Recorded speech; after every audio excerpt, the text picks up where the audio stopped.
Hello my dear students, how are you? I hope के सब अच्छे होंगे। बच्चों स्टार्ट करते हैं क्लास 8 कंप्यूटर का चैप्टर नंबर 6। हमारे चैप्टर का नाम है बच्चों एमएस एक्सेस। तो बच्चों आज हम एमएस एक्सेस के विषय में पढ़ेंगे। सबसे पहले देखते हैं बच्चों, हमें किसी वस्तु, व्यक्ति एवं समूह से संबंधित तथ्यों को बताने के लिए डाटा की आवश्यकता होती है। किसकी आवश्यकता होती है बच्चों?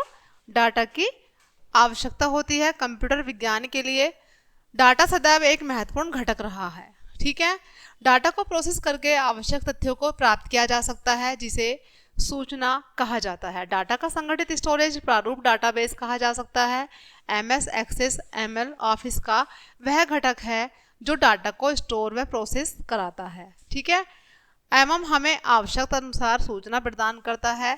इस अध्याय में हम एमएस एक्सेस के 2010 संस्करण का अध्ययन करेंगे, क्योंकि यह वर्तमान समय में सबसे अधिक प्रचलित है। तो सबसे पहले देखेंगे बच्चों इसके इंट्रोडक्शन के विषय में। Microsoft Access Microsoft Office package के अंतर्गत एक रिलेशनल डाटाबेस पैकेज है। इस पैकेज में हम अपने डाटा को टेबलों के रूप में व्यवस्थित कर सकते हैं और उससे इच्छित परिणाम निकालने के लिए उन पर कई प्रकार की क्रियाएं कर सकते हैं। ओके, इस अध्याय में आप एमएस एक्सेस का उपयोग करना और उसमें अपनी आवश्यकता के अनुसार डाटाबेस बनाना सीखेंगे। अब देखेंगे बच्चों की डाटाबेस क्या है। What is database? आप डाटाबेस शब्द से परिचित हैं। किसी वस्तु, व्यक्ति या समूह के बारे में किसी तथ्य अथवा जानकारी को डाटा कहा जाता है। ठीक है, कुछ लोग इसका उच्चारण डेटा भी करते हैं, परंतु हम इसे डाटा ही लिखेंगे। किसी व्यक्ति का नाम, किसी वस्तु का वजन तथा मूल्य, किसी कक्षा के विद्यार्थियों की उम्र, आपके पेन की लंबाई, ये सभी डाटा के उदाहरण हैं। ठीक है,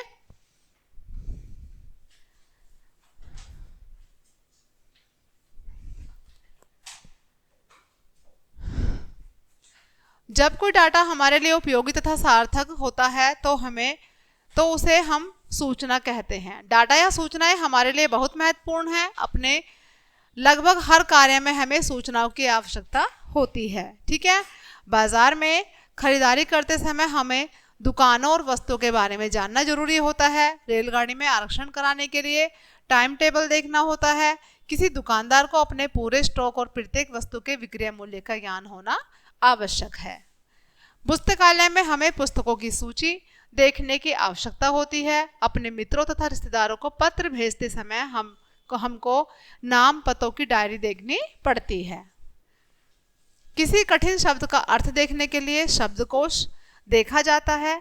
जब एक जैसी अनेक वस्तुओं के बारे में जानकारी एक ही जगह एकत्र हो की जाती है तो उसे केवल डाटा नहीं बल्कि डाटाबेस कहा जाता है। ओके, रेलवे टाइम टेबल, पुस्तकों की सूची, नाम पते की डायरी, शब्दकोश आदि सभी डाटाबेस के उदाहरण हैं।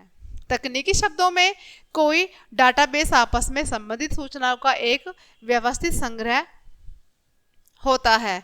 डाटाबेस व्यवस्थित इसलिए होता है क्योंकि उसमें किसी भी डाटा या सूचना को एक निश्चित स्थान पर पहले से तय किए हुए रूप में रखा जाता है, ताकि कभी भी आवश्यकता पड़ने पर उसे आसानी से ढूंढकर देखा जा सके।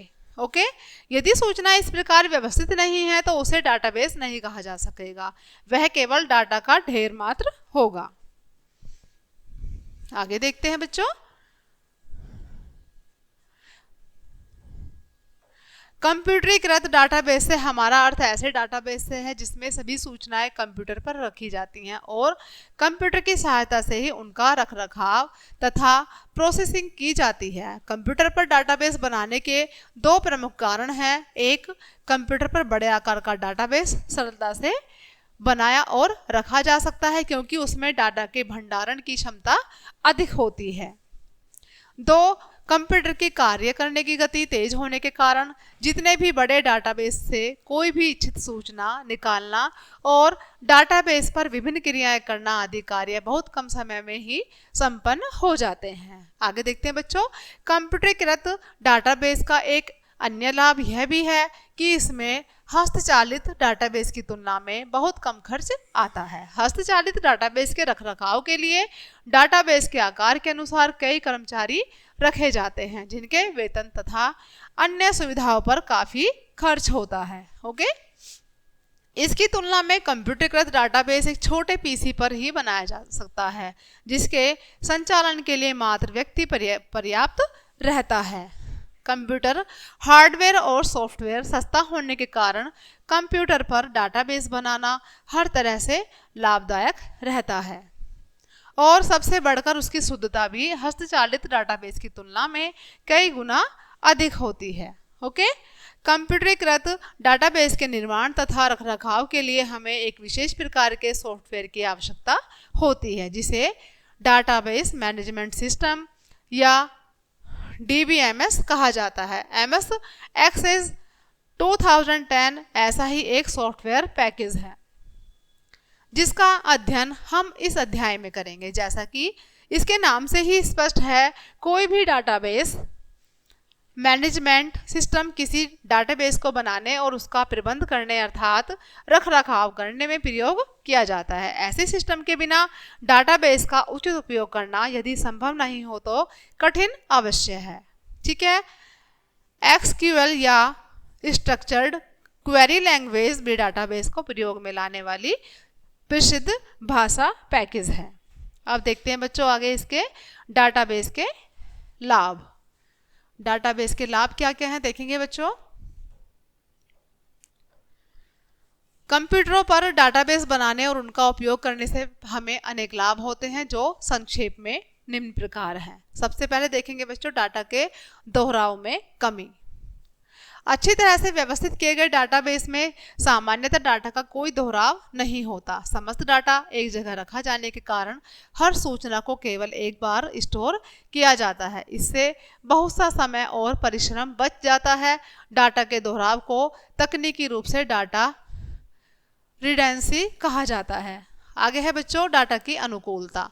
डाटाबेस में समस्त डाटा एक ही स्थान पर रखा जाने और सभी प्रोग्रामों द्वारा वहीं से उपयोग किए जाने के कारण डाटा की अनुकूलता बनी रहती है, क्योंकि उसमें परस्पर विरोधी सूचनाओं अथवा एक ही सूचना के दो मानों की संभावना समाप्त हो जाती है।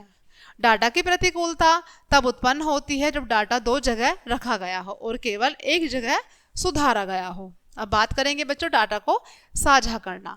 डाटाबेस बनाने का मुख्य उद्देश्य डाटा को कई प्रोग्रामों एवं यूजर्स द्वारा उपयोग करना संभव बनाना होता है। ओके, प्रोग्रामों को अपना डाटाबेस तैयार करने की आवश्यकता नहीं होती और उनकी सभी आवश्यकताएं एक साझा डाटाबेस से पूरी हो जाती हैं। इससे बहुत सा समय और परिश्रम बच जाता है।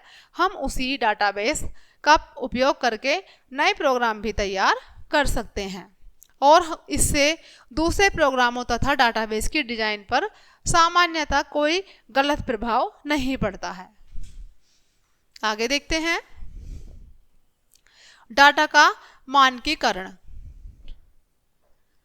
साधारण प्रोग्राम तैयार करते समय हर प्रोग्राम एक ही डाटा को अलग रूप से प्रयोग करता है, जिससे बहुत सा भ्रम उत्पन्न होता है।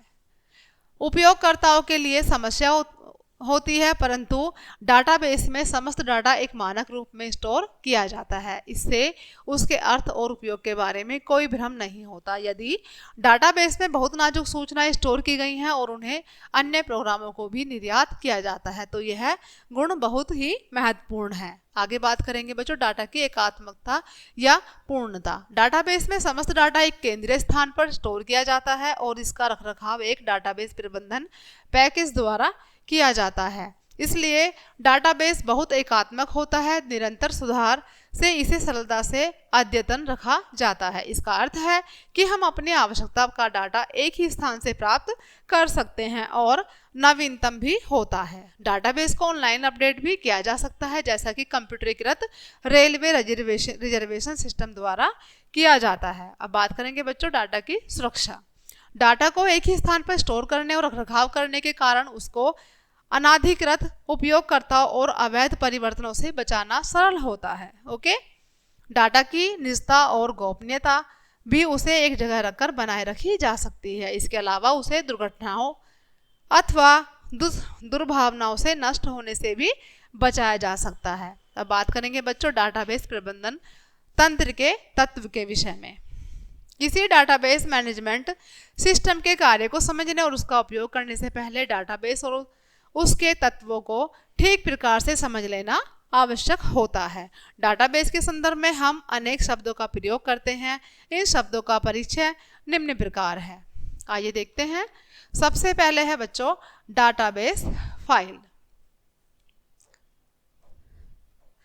प्रत्येक डाटाबेस में हर प्रकार के डाटा को फाइलों के रूप में रखा जाता है। एक डाटाबेस में अनेक फाइलें हो सकती हैं, लेकिन प्रत्येक फाइल स्वयं में एक अलग डाटाबेस की तरह मानी जा सकती है या मानी जाती है। इसलिए डाटाबेस की हर फाइल को डाटाबेस फाइल कहा जाता है। किसी डाटाबेस फाइल में एक जैसे ढांचे वाले अनेक रिकॉर्ड होते हैं। प्रत्येक रिकॉर्ड किसी एक वस्तु के बारे में कुछ निश्चित सूचनाओं का संग्रह होता है। ऐसी हर सूचना को डाटा फील्ड या डाटा आइटम या केवल फील्ड कहा जाता है। ओके, फील्ड सूचना की सबसे छोटी इकाई है। उदाहरण के लिए आपके मित्रों परिचितों का नाम पतों के डाटाबेस में हर रिकॉर्ड में ये फील्ड हो सकते हैं। मित्र का नाम, पता, शहर का नाम, pin code number, phone number आदि। इसी प्रकार किसी कंपनी के कर्मचारियों को के वेतन की गणना से संबंधित डाटाबेस के प्रत्येक रिकॉर्ड में सूचनाएं शामिल की जा सकती हैं। नाम, भविष्य निधि संख्या, पद, विभाग, जन्म तिथि, नियुक्ति तिथि, मूल वेतन, अन्य भत्ते आदि। किसी डाटाबेस फाइल के रिकॉर्डों में कौन कौन से और कितने फील्ड रखे जाएंगे यह अब हमारी आवश्यकता के ऊपर निर्भर करता है। अब देखेंगे बच्चों टेबल। वैसे तो डाटाबेस कई प्रकार के होते हैं, परंतु सबसे अधिक प्राकृतिक और प्रचलित डाटाबेस एक सामान्य टेबल की तरह होता है, जिसका हर रिकॉर्ड एक पंक्ति के रूप में होता है और हर फील्ड एक कॉलम के रूप में होता है।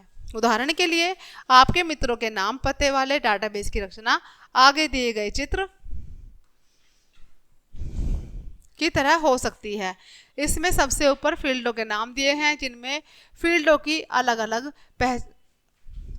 अलग अलग पहचाना जाता है। प्रत्येक पंक्ति अथवा रिकॉर्ड पर क्रम संख्याएं पड़ी हुई मानी जाती हैं, जिन्हें रिकॉर्ड संख्या कहा जाता है। पिक्चर में देख पा रहे हैं बच्चों, ये एक साधारण टेबल की पिक्चर है। डाटाबेस में समस्त डाटा सामान्यतः विभिन्न टेबलों को में स्टोर किया जाता है।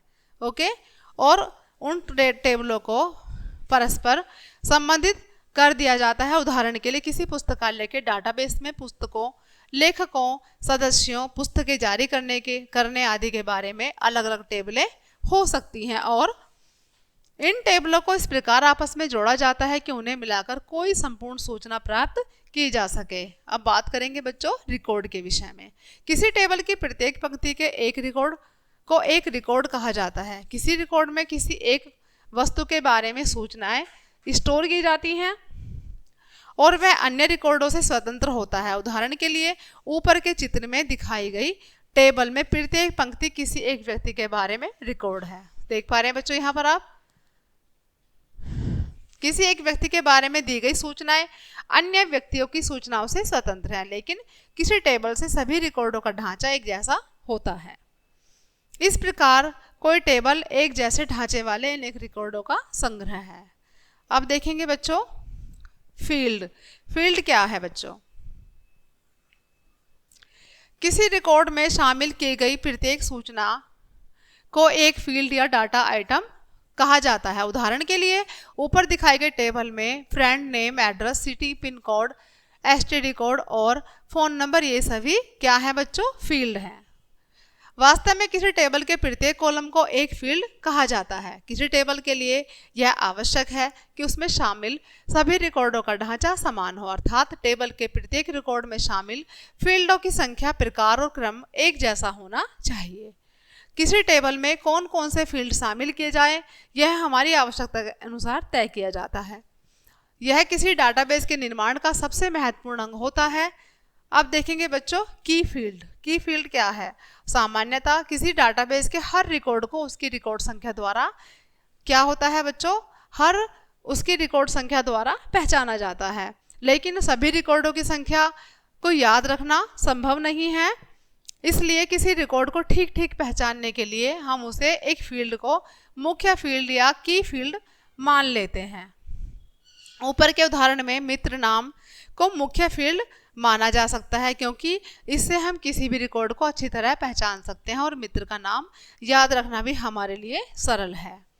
किसी टेबल में एक से अधिक की फील्ड भी हो सकते हैं, जैसे की फील्ड से किसी के टेबल के रिकॉर्ड को ठीक ठीक पहचाना जा सकता है, उसे प्राइमरी की कहा जाता है। अन्य की फील्डों की सेकेंडरी की कहा जाता है। किसी टेबल में केवल एक ही प्राइमरी की हो सकती है। आगे देखते हैं, रिलेशन डाटाबेस।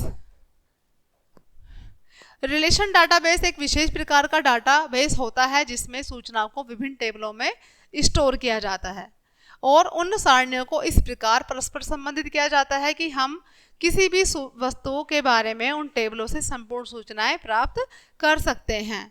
उदाहरण के लिए, यदि किसी टेबल में बिलों के बारे में सूचनाएं स्टोर की गई हैं और उनके ग्राहक की खाता संख्या भी शामिल की गई है, तो हम उस खाता संख्या के आधार पर किसी अन्य टेबल से उस ग्राहक के बारे में समस्त सूचनाएं प्राप्त कर सकते हैं। दूसरे शब्दों में, बिल टेबल और ग्राहक टेबल दोनों को एक उभयनिष्ठ या साझा फील्ड ग्राहक संख्या के द्वारा परस्पर संबंधित किया गया है। ऐसे डाटाबेस को रिलेशन डाटाबेस कहा जाता है। इसे नीचे दिए गए चित्र में दिखाया गया है बच्चों, यहाँ पर। ठीक है, ये देखिए बच्चों, यहाँ पर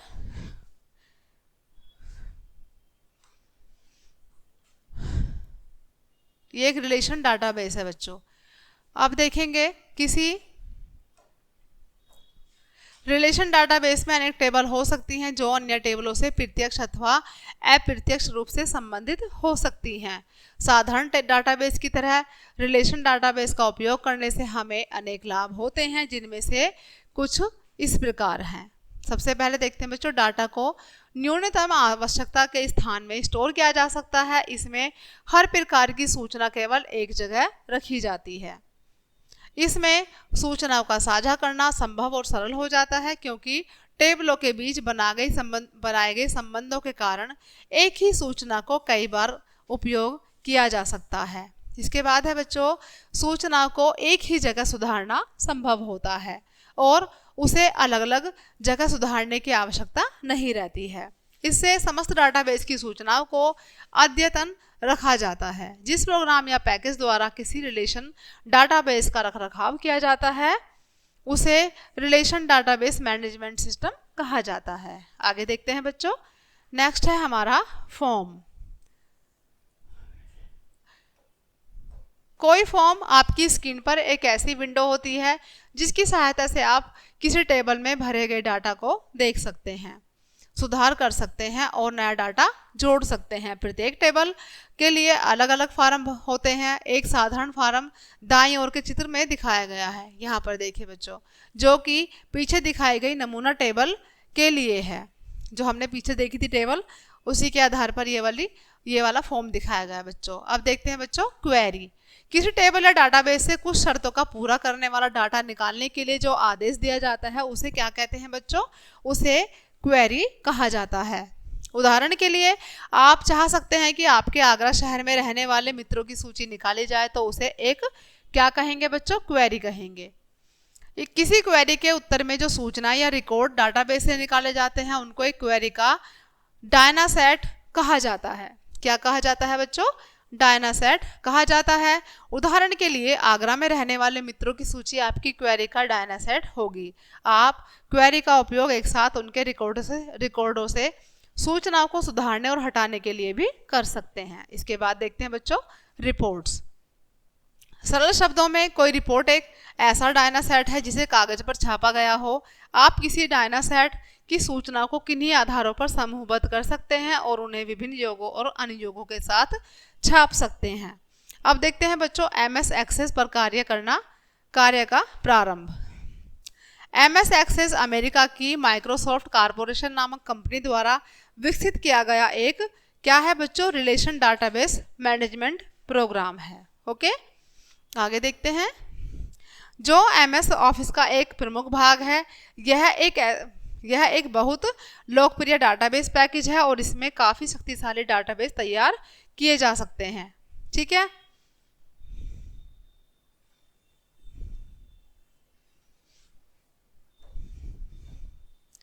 MS एक्सेस के में टेबलों, फार्म, क्वेरी, रिपोर्ट आदि बनाने की बहुत अच्छी सुविधाएं उपलब्ध हैं। इनके लिए कुछ विशेष प्रोग्राम जिन्हें टेम्पलेट या विजॉर्ड कहा जाता है इस पैकेज में उपलब्ध हैं। MS ऑफिस के अन्य प्रोग्रामों की तरह आप MS एक्सेस को भी डेस्कटॉप या किसी अन्य फोल्डर में इसके आइकन को डबल क्लिक करके प्रारंभ कर सकते हैं। इसको स्टार्ट मेन्यू से भी निम्न प्रकार प्रारंभ किया जा सकता है। सबसे पहले है बच्चों, स्टार्ट बटन को क्लिक कीजिए, इससे स्टार्ट मेन्यू खुल जाएगा। इसके बाद स्टार्ट मेन्यू में ऑल प्रोग्राम्स के विकल्प पर माउस पॉइंटर लगाइए, इससे ऑल प्रोग्राम सब मेन्यू खुल जाएगा। इसके बाद है बच्चों, ऑल प्रोग्राम सब मेन्यू में माइक्रोसॉफ्ट ऑफिस विकल्प पर माउस पॉइंटर लाइए, इससे MS ऑफिस का सब मेन्यू खुल जाएगा। नेक्स्ट, MS ऑफिस के सब मेन्यू में माइक्रोसॉफ्ट एक्सेस 2010 विकल्प को क्लिक कीजिए, इससे MS एक्सेस प्रारंभ हो जाएगा। MS एक्सेस प्रारंभ होते ही इसकी विंडो में पिछले पृष्ठ पर दिए गए चित्र की तरह फाइल मेन्यू दिया जाता है। ओके, इस मेन्यू से आप उचित विकल्पों को चुनकर या तो किसी पहले से बने डाटाबेस को खोल सकते हैं या एक नया डाटाबेस बना सकते हैं। ठीक है बच्चों, यहाँ पर पिक्चर दी हुई है, ये फाइल मेन्यू की पिक्चर है। आगे देखते हैं। यदि आप किसी पहले से बने हुए डाटाबेस को खोलते हैं तो उसकी मुख्य विंडो आपकी स्क्रीन पर नीचे दिए गए चित्र की तरह खुल जाती है। ये पिक्चर दिखाई दे रही है आपको। इस चित्र में MS एक्सेस की विंडो के मुख्य तत्व दिखाए गए हैं और उनकी ओर नाम से संकेत किया गया है। सबसे पहले देखेंगे बच्चों, यहाँ पर ये है टैब, यहाँ पर है टाइटल बार, ये है रिबन, ये यहाँ पर नेविगेशन पैन है और ये है टैब विंडो खोलने की जगह यहाँ पर। ठीक है, आगे देखते हैं बच्चों, नेविगेशन पैन। MS एक्सेस की मुख्य विंडो के अंदर की विंडो जो ऊपर दिए गए चित्र में दिखाई गई है, क्या है बच्चों, नेविगेशन पैन कहलाती है। इसमें आप अपने डाटाबेस के सभी अवयवों को देख सकते हैं, जैसे टेबल, क्वेरी, फॉर्म, रिपोर्ट आदि।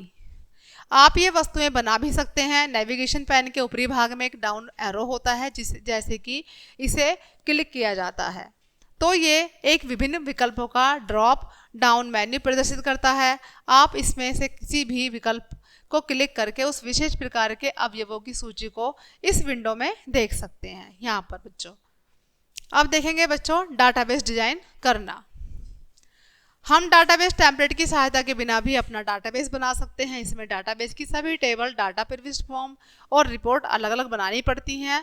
नया डाटाबेस और टेबल बनाने की विधि निम्न प्रकार है। सबसे पहले है बच्चों, MS एक्सेस प्रारंभ कीजिए, इससे अवेलेबल टेम्पलेट चित्र की तरह दिया जाएगा।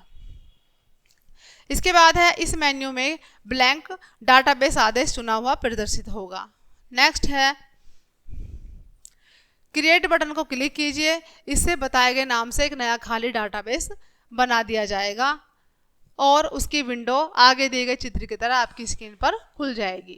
यहाँ पर जब एक बार आप खाली डाटाबेस बना लेते हैं तो आप उसमें अपनी आवश्यकता के अनुसार टेबल, फॉर्म, क्वेरी, रिपोर्ट आदि बना सकते हैं। डाटाबेस फाइलों का विस्तार नाम ACCBD होता है। अगले सेक्शन में टेबल बनाने की विधि के बारे में बताया गया है। अब बात करेंगे बच्चों, टेबल बनाना।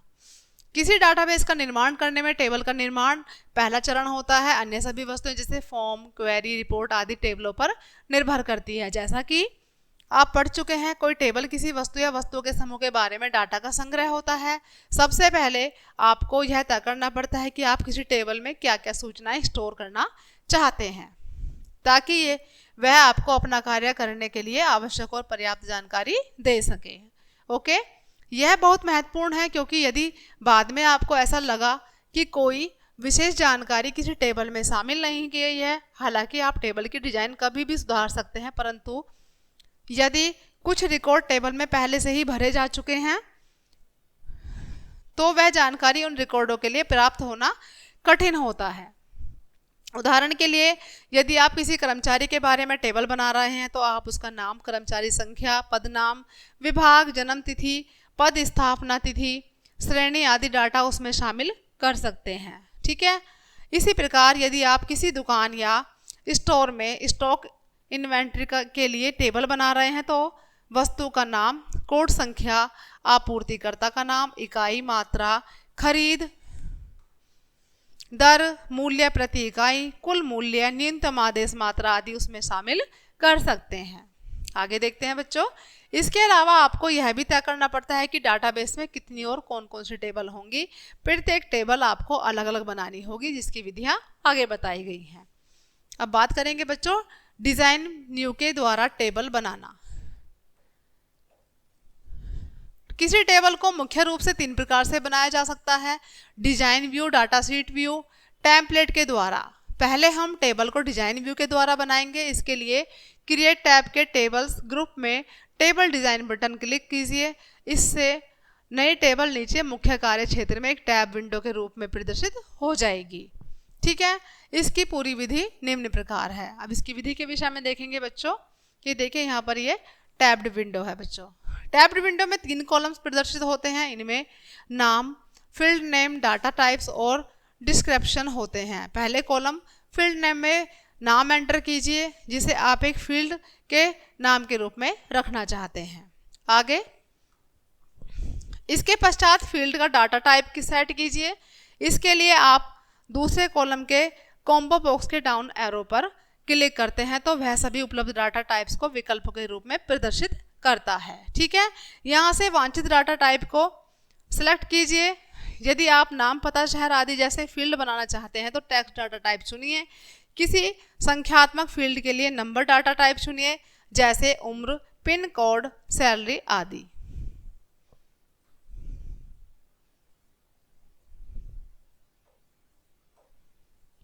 दिनांक संबंधी फील्ड के लिए डाटा टाइम चुनिए जो कि समय से संबंधित सूचना के लिए भी प्रयुक्त हो सकता है, जैसे ज्वाइनिंग तिथि, समाप्ति तिथि, अराइवल समय, प्रस्थान समय आदि। मुद्रा से संबंधित सूचना के लिए करेंसी डाटा टाइप प्रयुक्त होता है। वैसे तो एमएस एक्सेस में डिजाइन व्यू में 11 डाटा टाइप्स उपलब्ध है, परंतु मुख्य तौर पर उपयुक्त डाटा टाइप्स की प्रयुक्त होते हैं। देखिए बच्चों यहाँ पर किसी फील्ड के लिए डाटा टाइप चुनना, इसके लिए यहाँ पर ये पिक्चर दी हुई है। यदि आप फील्ड के बारे में कुछ ऐसा टाइप करना चाहते हैं जिससे दूसरे व्यक्ति को फील्ड के बारे में कुछ ज्ञात हो जाए तो आपको तीसरे कॉलम डिस्क्रिप्शन में फील्ड के बारे में टाइप करना चाहिए। ओके,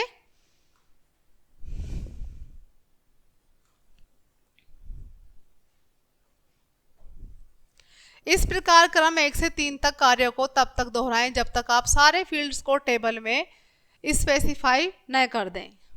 जिस फील्ड को प्राइमरी की के रूप में व्यक्त करना है उसे चुनिए। डिजाइन टाइप के टूल्स ग्रुप का प्राइमरी की बटन पर क्लिक कीजिए। इससे चुना हुआ फील्ड प्राइमरी की बन जाएगा। ओके, देखिए यहाँ पर ये टेबल स्पेसिफाइड फील्ड्स है बच्चों। आगे देखेंगे।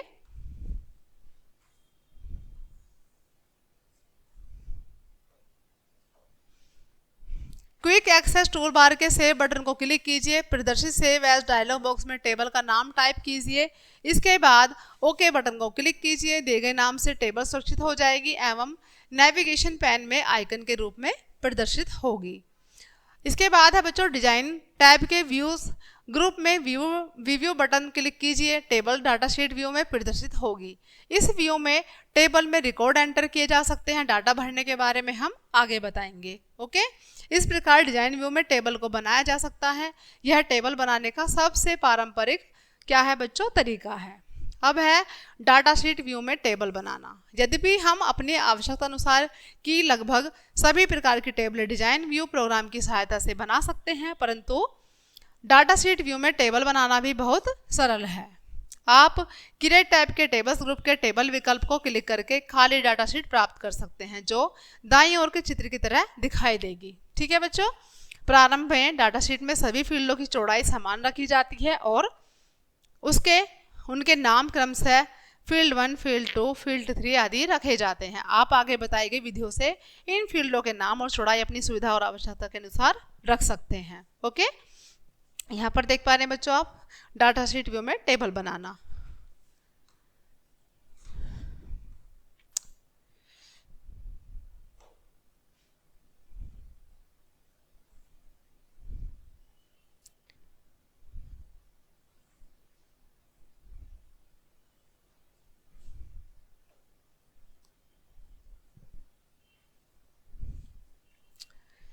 बंद करना इसको।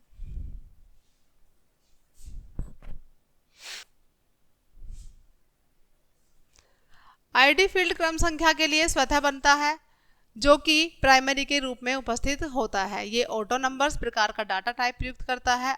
इसका अर्थ है कि इसी वैल्यू स्वतः क्रमिक रूप में उत्पन्न रहती है और कोई भी वैल्यू रिपीट नहीं होती है। इसके बाद है बच्चों दूसरे फील्ड के क्लिक टू एड हेडर पर क्लिक कीजिए। एक शॉर्टकट मेन्यू प्रदर्शित होगा जिसमें से आप वांछित डाटा टाइप सिलेक्ट कर सकते हैं। इसमें से डाटा टाइप चुनिए। इसके बाद है इसके पश्चात दूसरे फील्ड का नाम फील्ड नाम से उल्टे रंग में दिखाया जाएगा। अब इस फील्ड के लिए कोई नया नाम टाइप कर दीजिए और एंटर दबाइए। इससे फील्ड का नाम बदल जाएगा। नंबर 4 है बच्चों फील्ड की चौड़ाई बदलने के लिए माउस पॉइंटर को इस फील्ड के लेबल के दाएं किनारे पर लाइए। वहां माउस पॉइंटर का रूप बदल जाएगा और वह एक दाएं बाएं संकेत करते हुए डबल तीर वाले क्रॉस जैसा दिखाई देता है। उसी समय माउस बटन को दबाकर पकड़ लीजिए और उसे दबाए रखकर किनारे की फील्ड की चौड़ाई बढ़ाने के लिए दाईं ओर तथा घटाने के लिए बाईं ओर खींचिए। इच्छित चौड़ाई का फील्ड हो जाने पर माउस बटन को छोड़ दीजिए। ठीक है, आगे देखते हैं बच्चों।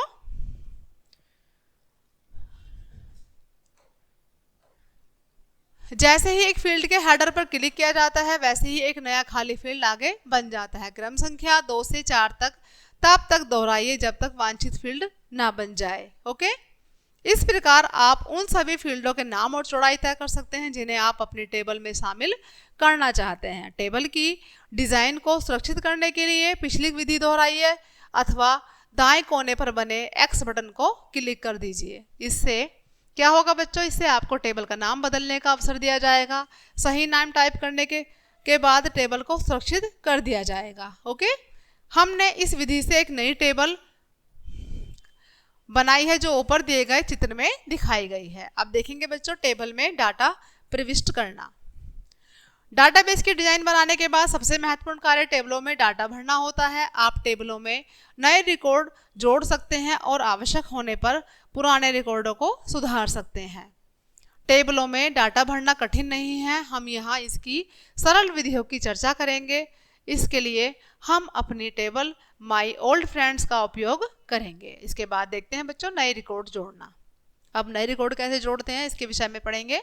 किसी डाटाबेस की किसी टेबल में नए रिकॉर्ड जोड़ने के लिए पहले उस टेबल को खोल लीजिए। अब आप उसमें नए रिकॉर्ड या डाटा शीट व्यू में भर सकते हैं या उसके लिए बनाए गए डाटा फॉर्म द्वारा भर सकते हैं, क्योंकि डाटा फॉर्म आपके कोर्स में नहीं है। ओके, इसलिए हम डाटा शीट व्यू में डाटा प्रविष्ट करेंगे।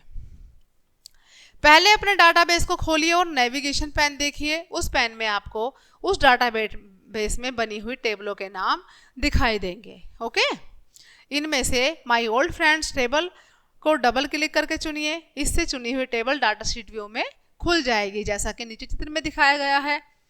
ठीक है, प्रारंभ में यह टेबल खाली होगी क्योंकि इसमें कोई रिकॉर्ड भरा हुआ नहीं है। यह एक खाली रिकॉर्ड दिखाएगी और कर्सर उसके पहले फील्ड पर लगा रहेगा या लगा होगा। आगे देखते हैं बच्चों।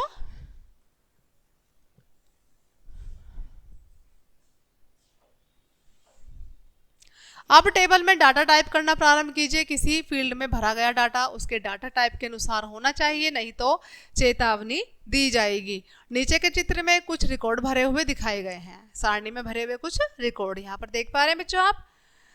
किसी फील्ड में कोई नाम भरने के बाद अगले फील्ड पर जाने के लिए टैब या एंटर दबाना चाहिए। यदि आप किसी कारण से पिछले फील्ड पर लौटना चाहते हैं तो उसके लिए शिफ्ट के साथ टैब दबाना चाहिए। जब आप अंकित फील्ड से निकलते हैं तो एक नया खाली रिकॉर्ड अपने आप बन जाता है और कर्सर उसके पहले फील्ड में आ जाता है। ओके, आगे देखते हैं बच्चों।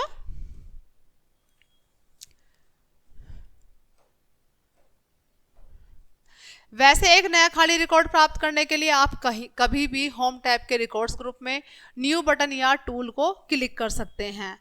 इस प्रकार आप जितने चाहें उतने रिकॉर्ड टाइप कर सकते हैं। ओके, सभी आवश्यक रिकॉर्ड जोड़ने के बाद डाटा को सुरक्षित करने और डाटा प्रविष्ट मोड से बाहर आने के लिए Ctrl+W आदेश दीजिए। यहाँ यह बताना आवश्यक है कि जैसे ही आप एक फील्ड को छोड़कर किसी दूसरे फील्ड पर जाते हैं तो पिछले फील्ड में की गई सभी प्रविष्टियां और सुधार तत्काल सुरक्षित कर दिए जाते हैं। इसलिए आपको बीच बीच में डाटा सुरक्षित करने का आदेश देने की आवश्यकता नहीं होती है। अब देखते हैं बच्चों प्रविष्टियों में सुधार करना।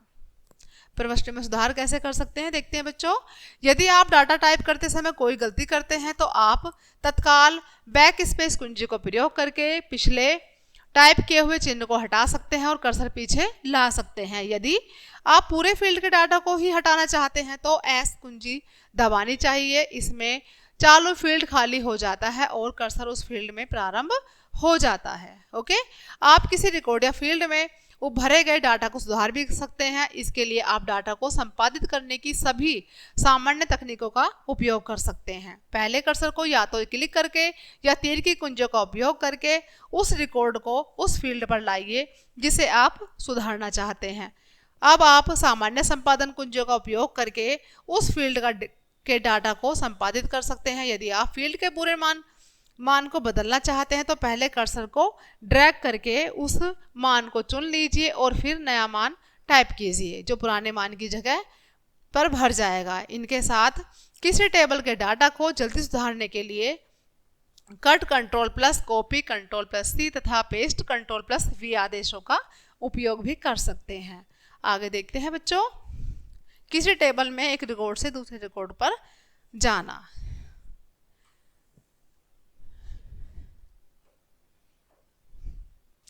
किसी टेबल में भरे डाटा का संपादन करते समय आपको कई बार कई रिकॉर्ड से दूसरे रिकॉर्ड पर जाने की आवश्यकता होती है। ओके, इसके लिए आप सीधे उस रिकॉर्ड के किसी फील्ड में माउस पॉइंटर से क्लिक करते हैं, लेकिन टेबल विंडो के डाटा शीट व्यू में टेबल के नीचे कुछ बटन उपलब्ध होते हैं जिनका उपयोग आप एक रिकॉर्ड से दूसरे रिकॉर्ड पर जाने में कर सकते हैं। ये बटन साथ के चित्र में दिखाए गए और उनका उपयोग बताया गया है। ओके, इन बटनों के अलावा आप एक रिकॉर्ड से दूसरे रिकॉर्ड पर जाने के लिए निम्नलिखित शॉर्टकट कुंजियों का उपयोग भी कर सकते हैं। अगले रिकॉर्ड पर जाने के लिए नीचे के तीर वाली, यहाँ पर देख पा रहे हैं आप, कुंजी दबाइए। पिछले रिकॉर्ड पर जाने के लिए ऊपर के तीर वाली कुंजी पर दबाइए। एक पेज के नीचे रिकॉर्ड पर जाने के लिए पेज डाउन कुंजी दबाइए। ओके, एक पेज ऊपर के रिकॉर्ड पर जाने के लिए पेज अप कुंजी दबाइए। टेबल के पहले रिकॉर्ड पर जाने के लिए Ctrl+ होम दबाइए। टेबल के अंतिम रिकॉर्ड पर जाने के लिए Ctrl+ एंड दबाइए। ठीक है बच्चों,